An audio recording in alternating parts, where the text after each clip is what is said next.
Anda kena terfikir tak, kenapa agaknya strategi pelaburan yang hebat dekat Wall Street tu bila bawa ke Bursa Malaysia macam tak menjadi? Hari ni, jom kita bongkar satu falsafah pelaburan yang memang direka khas untuk pasaran kita, yang diilhamkan oleh salah seorang nama besar dalam dunia pelaburan Malaysia. Mesti semua orang pernah dengar kan, strategi beli dan simpan ala Warren Buffett. Bunyi macam senang je, beli lepas tu simpan lama-lama. Tapi, persoalannya, betul ke strategi ni berkesan untuk semua pasaran? Terutamanya kat Malaysia yang ada cabaran-cabarannya yang tersendiri. Okey, isunya macam ni. Sumber yang kita kaji hari ni kata pasaran saham Malaysia ni ada DNA dia yang unik. Syarikat-syarikat kat sini kebanyakannya tak ada economic moat atau kelebihan daya saing yang betul-betul kukuh macam syarikat gergasi kat Amerika tu.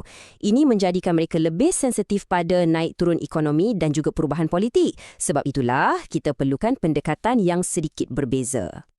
Jadi, apa sebenarnya cabaran spesifik yang buatkan strategi beli dan simpan ni boleh jadi agak berisiko di Malaysia? Okey, jom kita tengok dengan lebih mendalam lagi. Inilah dia sebab-sebab utamanya. Pertama, macam yang kita sebut tadi, kurangnya economic moat. Maksudnya syarikat tak ada kelebihan unik yang boleh lindungi bisnes dia untuk jangka masa yang sangat panjang. Lepas tu, prestasi syarikat pun selalunya ikut musim, naik turun macam roller coaster. Dan jangan lupa, faktor politik kat sini pun ada pengaruh yang besar kan? Semua ni menjadikan masa depan tu agak sukar untuk diramal. Jadi, kalau cara lama tu dah tak berapa relevan, apa solusinya? Nak buat macam mana kan? Nah, di sinilah munculnya satu strategi hibrid yang cukup menarik yang menggabungkan dua kuasa besar dalam dunia pelaburan. Inilah dia, strategi yang dikenali sebagai technico-fundamentalist. Mungkin bunyinya agak teknikal kan? Tapi jangan risau, konsep dia sebenarnya sangat simple dan sangat logik. Jom kita bedah siasat. Asas falsafah ni sebenarnya mudah je. Ia berkisar pada dua soalan paling penting dalam pelaburan. Pertama, apa saham yang patut kita beli? Dan kedua, bila masa terbaik untuk kita beli? Gabungan dua disiplin inilah, fundamental dan technical, yang akan membantu kita cari jawapan kepada kedua-dua soalan kritikal ni. Bayangkan macam ni, anda seorang detektif.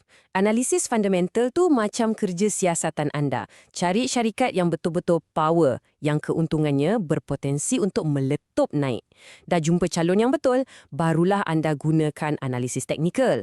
Ini pula macam peta dan jam randi anda untuk tentukan masa yang paling strategik untuk bertindak. Jadi, dalam analisis fundamental tu, apa satu benda paling penting yang kita kena cari? Jawapannya satu je, pertumbuhan.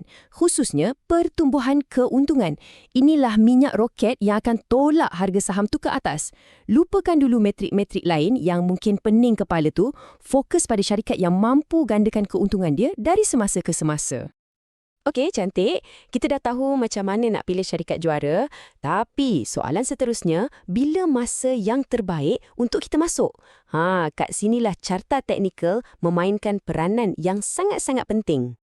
Kalau anda tengok carta saham, jangan fikir ia cuma garisan-jarisan tak bermakna tau. Sebenarnya, setiap garisan tu, ia macam sebuah cerita. Cerita tentang emosi kolektif semua pelabur dalam pasaran.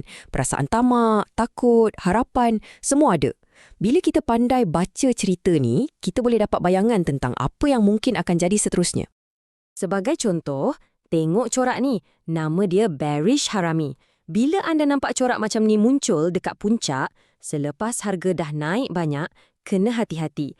Ia macam lampu isyarat kuning bagi amaran yang momentum kenaikan mungkin dah nak habis. Jadi, mungkin dah sampai masa untuk kita jual atau ambil untung. Tapi, kalau yang ni pula, corak hammer, ceritanya lain. Selalunya kita jumpa corak ni dekat bawah, lepas harga dah jatuh teruk. Ini pula macam lampu hijau. Tanda-tanda orang dah berhenti menjual dan pembeli dah mula masuk balik. Jadi, ada potensi untuk harga berpatah balik ke atas. Satu lagi corak yang power ialah breakout. Bayangkan harga saham tu macam tersekat bawah satu paras siling. Bila ia berjaya pecahkan siling tu, selalunya dengan volume yang tinggi, itu namanya breakout. Ini adalah signal yang sangat kuat menunjukkan tekanan belian sedang memuncak dan ada potensi besar untuk harga terus naik lebih tinggi. Okey, kita dah ada analisis fundamental, kita dah ada analisis teknikal. Nampak macam dah lengkap kan? Tapi, ada satu lagi elemen yang paling penting dan selalunya yang paling susah untuk dikuasai, iaitu permainan mental, mengawal emosi kita sendiri. Petikan ni memang sangat tepat. 80% pasaran adalah psikologi. Maksudnya apa? Maksudnya musuh paling besar kita bukanlah pasaran yang tak menentu tu, tapi fikiran kita sendiri. Perasaan tamak bila pasaran naik, perasaan takut bila pasaran jatuh. Kalau kita biarkan emosi ni mengawal keputusan kita, memang alamatnya kita akan menghadapi masalah. Jadi, macam mana nak lawan emosi ni? Jawapannya, disiplin. Khususnya, disiplin untuk buat satu benda ni. Macam yang Ed Sikota cakap, ada 3 peraturan paling penting. Potong kerugian, dan potong kerugian. Dia ulang sampai 3 kali. Itu nak tunjukkan betapa kritikalnya perkara ni. Peraturan stop loss atau potong kerugian ni bukan main agak-agak. Kena ada sistem yang jelas. Contohnya, macam yang disenaraikan ni, jual bila harga jatuh bawah garisan penting, macam purata pergerakan 200 hari. Atau tetapkan siap-siap. Kalau dah rugi 10% dari harga beli, terus jual. Tak perlu fikir, tak perlu berharap ia akan naik balik. Peraturan ni macam jaring keselamatan kita lah untuk elak kita rugi besar. Ini satu lagi contoh dari pelabur legenda William J. O'Neill. Peraturan dia lagi ketat. Maksimum rugi 7% sahaja. Terus jual. Apa yang kita boleh belajar dari sini? Pelabur yang berjaya, mereka bukan fikir pasal untung sahaja. Mereka fikir pasal plan keluar dulu sebelum masuk. Mereka tahu bila masanya untuk mengaku salah dan terus beralih ke peluang seterusnya. Jadi kesimpulannya, menjadi pelabur yang berjaya ni bukannya sebab dia sentiasa betul dalam setiap keputusan. Tak ada orang macam tu. Kuncinya ialah, bila kita salah, kita pastikan kita rugi sikit sahaja. Tapi bila kita betul, kita pastikan kita untung besar. Itulah rahsianya. Gabungan analisis fundamental yang tajam, pemasaran teknikal yang tepat dan paling penting, disiplin emosi yang kental.